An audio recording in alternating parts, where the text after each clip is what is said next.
a large bucket in there, has a helmet, and I didn't do that. His underwear was gone. I didn't do that. But I did do something else a little bit later. I like it. There's the first goal of the game for the Detroit Red Wings. First thing I said to you guys before, but he's got to pick his game up here. You should have let Palmateer in when you had the chance. He was on his game. Thanks, Dougie. Enjoy the day. Most goaltenders, when they retire, the last thing they ever want to do is play net. goal. And so Felix plays forward. And he gets the call for this game. And, okay, I better get my pads back on. Not the start you want. At the other end, Manny Legacy is now at goal for the Detroit Red Wings. We're up 1-0. Brendan Shanahan's in the house. Surely he can look at Manny Legacy's pads and know that they are illegal. Shanahan's out here on the line with Steve Yzerman, who's been doubled over since he got on the ice. I don't think Steve's been on skates for quite some time, and for very good reason. He didn't have much left to skate on with his knees by the end of his career. Gets back in goal. How about that Brian McCabe spinorama to get away from Thomas Holmstrom, and Legacy makes a nice little save. And the pace of this game has already picked up a little. And you watch Holmstrom there, just as McCabe picked the puck up, he gave him a little shout out. Heads up. In a regular season game, he knock your head off. We talk about equipment. Daryl Sittler, he's wearing a set of shoulder pads that he had when he first broke into the league. And he wore them all the way through till his last game in Detroit. Nothing but felt. And they are antiques. They don't even have plastic caps, do they? They were just felt all the way through. Protection optional. It's a good shift for Brian McCabe. Larionov left the puck behind. Poked to him by Thomas Holmstrom. He's got Mickey Redmond skating to the net with him.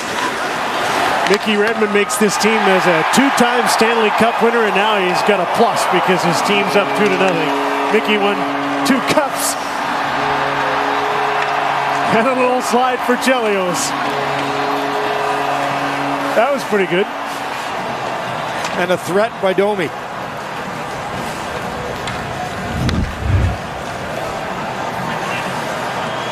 Larionov to the spinorama.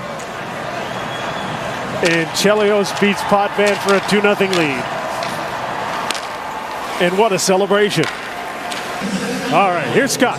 All right, Jim. Chris Chelios looked like you were either planning that celebration or was it instant? You know, the only outdoor game I played, only had 1 shift, so if I was scoring, I was doing something. So, no, that's an old college move I learned in Wisconsin.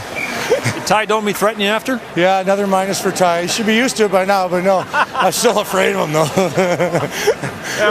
Just looking at your sweater there, you got everybody's autograph on it. Looks like this appearance in this alumni game means a lot to you. No, it's the best. I even got Gordie Howe and Ted Lindsay's, which is amazing. I've got to know them over the past 13 years, so it's a great day. I was looking forward to this for a long time, so I'm just going to enjoy it. Thanks, Chris. Yeah, thank you. Jim. Hockey Hall of Famer, Chris Chelios.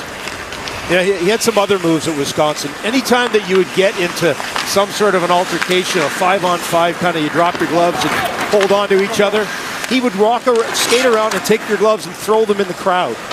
Now, the Wisconsin fans aren't giving you them back, right? So good luck playing the game and sharing gloves. Roberts, Neuendijk, and Gardner got something going here. They had another good shift there. Joe Neuendijk looks like he's been keeping in pretty good shape, and we know Gary Roberts is in better shape than anybody on the team. He trains with all of those hockey players that he works with in conditions. Curtis Joseph will be the next goaltender. Cujo, you ready to go in?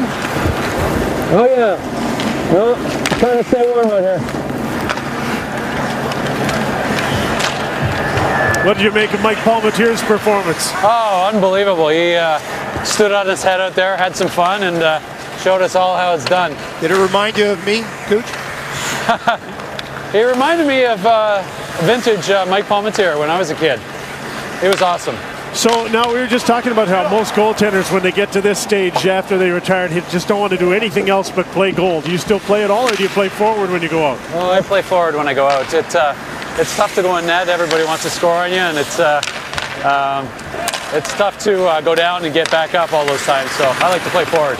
No responsibility. Coach, you used to play forward when we played together in Toronto, and your practice would end, you'd go get yourself a forward stick, and I was always afraid because you could score on me. And I'd shoot high. You had a tremendous shot. Yes, thanks, Glenn. I'd always shoot high too, which is a little dangerous. What do you make of this lineup you're up against today? Oh yeah, I think they got another level, but so do we. So so far it's a pretty even game, and hopefully it'll stay pretty close, make it entertaining. Yeah, it looks like the pace is already picking up a little bit. Yeah, exactly right. The pace is picked up a little bit, and it probably will escalate as the game goes on. Wow, they're changing on the fly, their goalies.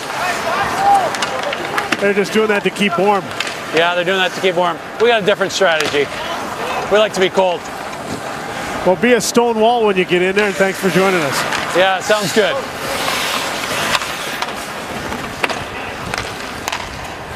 Wendell Clark's on the ice here with Gary Lehman. There's a Darren McCarty shot with Felix Potvin steered aside. 2-0 Detroit to score. That's right. Here comes Tiger Sittler. And Lanny McDonald, what a shot.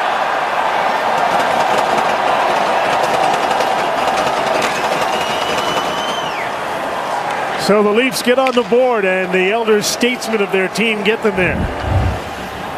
Well, it's not surprising. I mean, 3 consecutive 40-goal seasons in the 70s for McDonald. He's the first winner of the King Clancy Trophy. He can still shoot the puck. And that's one thing, guys may lose the ability to skate. They can't get north to south in a hurry, but they can still let the puck go off their stick with great release, great accuracy. Well, he found his range early in the game. He missed once, and then he got the radar going, and he made a great shot there. Here's Scott again. Huey, thanks. Gary Roberts with me. I was struck by something you said yesterday. You wouldn't miss the opportunity to play in a game like this because you had a chance to play with your heroes, Lanny McDonald, Darryl Sittler, and others. Unbelievable. To have an opportunity to be out here with guys like that. Lanny meant so much to young guys like Joe and I in Calgary. And having that opportunity to win a cup with Lanny was pretty special for us, so it's nice to be here today. You're all about fitness, Gary, so the suggestion would be that you should be able to skate for this team. Yeah, they're pretty good, though. You look at their lineup. Unfortunately, skating probably wasn't high on my plus list, but it's fun to be here and hopefully get a couple here. A rest and recovery, how's that part going for you? It's going good. Lots of rest right now. Unfortunately, rest turns to rust pretty easily, so we've got to get out there, shorter shifts, and get some pucks to the net. Thanks, Gary. Okay, Scott. Jim. 3-1 lead now for Detroit over Toronto in the first period of this game. Again, 2 20-minute periods in the second alumni game.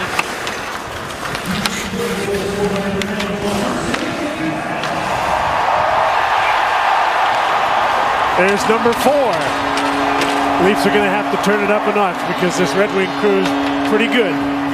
Pretty good is indeed. Well, what started off as, this will be fun. Playing outdoors, just like the good old days. Yeah. As soon as the puck went in the net off of Shanahan's stick, I looked at the Leaf bench, and it was almost anger. Like, oh yeah? You're going to do this to us, are you? He ripped it pretty good. And he decided to shoot it. He shot it hard.